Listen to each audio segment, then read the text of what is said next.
Have you ever heard of Pokemon? Don't lie to me. Cool, I thought so. So, we have a special thing today on Matt's Minutes. Originally, I was just going to do a single episode about the top 3 Pokemon that I would like to have domesticated into the real world. But let's just put it plain, short, sweet, and to the point. This is going to be the first ever 2-part episode of Matt's Minutes. Everybody say, woo! Today is part 1. So, do you have a minute to catch them all?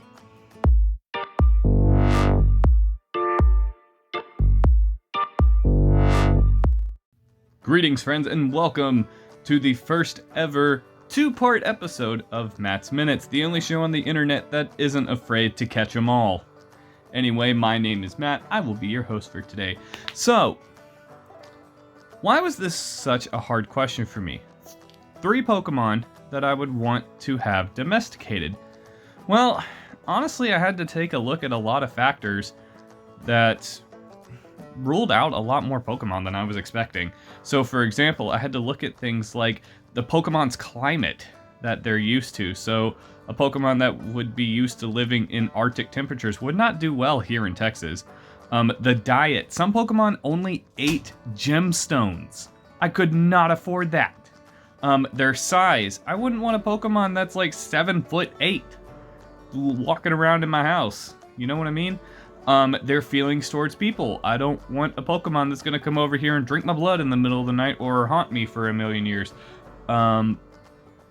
Their biology. So some Pokemon like Magmar have an ability called Flame Body, and anything they touch burns or sets fire. I don't want that thing sitting on my couch, much less in my house. As well as how easy it would be to get the Pokemon. So a Pokemon like Pidgey would be a lot easier to get than Mewtwo or Lugia or any of those legendaries. So any kind of legendary we're throwing out there. So how easy it is to get the Pokemon, as well as the Pokemon's usefulness and how nice it would be to have that Pokemon around the house. You know, are they going to be able to do their own weight and chores? Hopefully. So, but, you know, that's not the main purpose in having them. That's just, you know, a little added bonus. So, with all of that out of the way, this episode will be strictly dedicated to the Pokemon that I chose. The next episode will be dedicated to some of the ones that would have made the cut if it weren't for a few of these factors that I mentioned earlier. So, without any further ado, let's begin. To start off this list with number 3, we have any member of the Rowlet line. So Rowlet, Dartrix, or Decidueye. And the reason I would want one of these Pokemon is they're just so darn cute. It's a grass owl type. It's adorable.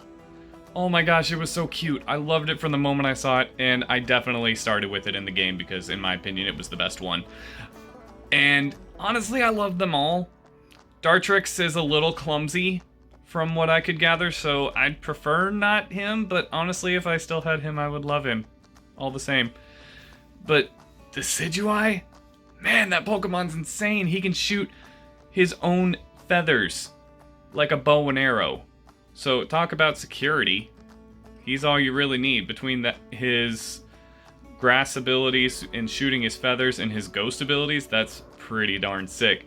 Not to mention, if you ever need a Pokemon to cut the grass, Leaf Blade and Fly at the same time, boom. That Pokemon has cut the grass in like 5 minutes. That's pretty handy. And they're so cute! Did I mention how cute they are? Because they're so cute. They're so cute. For number 2 on this list, we have Ampharos. Now take a look at this Pokemon and tell me that thing is not adorable. You're lying if you're saying that it's not cute, because it's adorable. Ampharos has always been one of my favorite Pokemon ever since I had it on my team in Generation 2.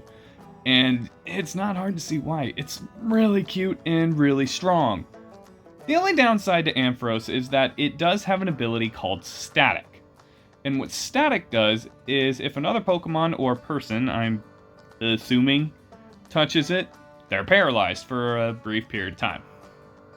Yeah, not exactly the best thing to be wandering around the house, but I did do some research on it and I figured out that Pokemon with the ability Static can control it to an extent so long as they discharge some of their electrical powers. So, what's the best way to do that?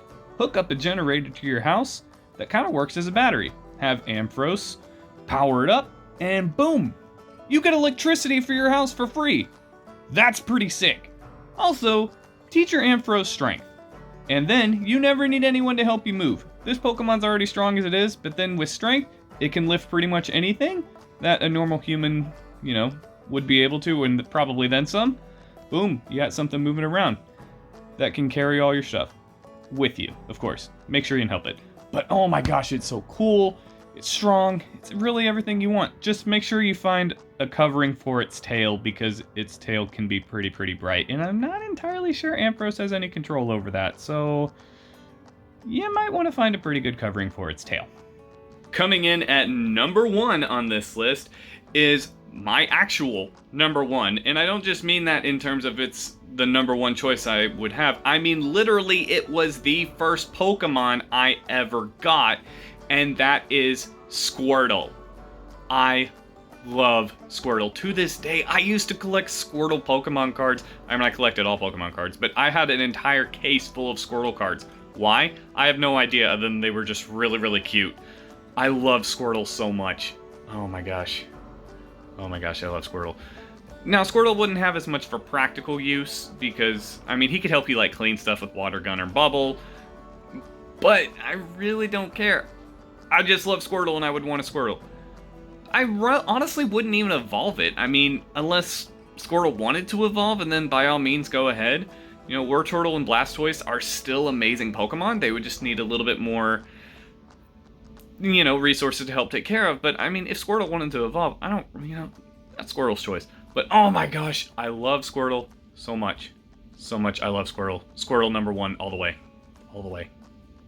And there you have it, folks. Those are the top 3 Pokemon that I would want in the real world domesticated, living with me in my house. What do you think? Do you think I have a good list? Do you think my list is kind of weird? What Pokemon would you want in the real world? Honestly, I'd love to hear it. Please let me know in the comment section down below. Now, one quick thing to note is that, like I said, this is part 1 of 2. So, part 2 will be coming out in just a few days. It's going to be pretty cool, I promise. So, like I said, in that one, we're going to be talking about certain Pokemon that didn't make the list that I like and wanted on the list, but I couldn't have due to, I didn't want because of specific reasons. So, we're going to talk about that. In the meantime, please give this video a like if you liked it. Subscribe if you haven't already. Like I said, it really helps out the channel when you do that. In addition, you'll get to see part 2 of this video coming out in just a couple of days. So, yeah, do that. Yeah, I went over the likes, the comments, subscribe if you haven't already. And, yeah, I guess that's it. So, see you guys in a little bit for part 2. Thanks.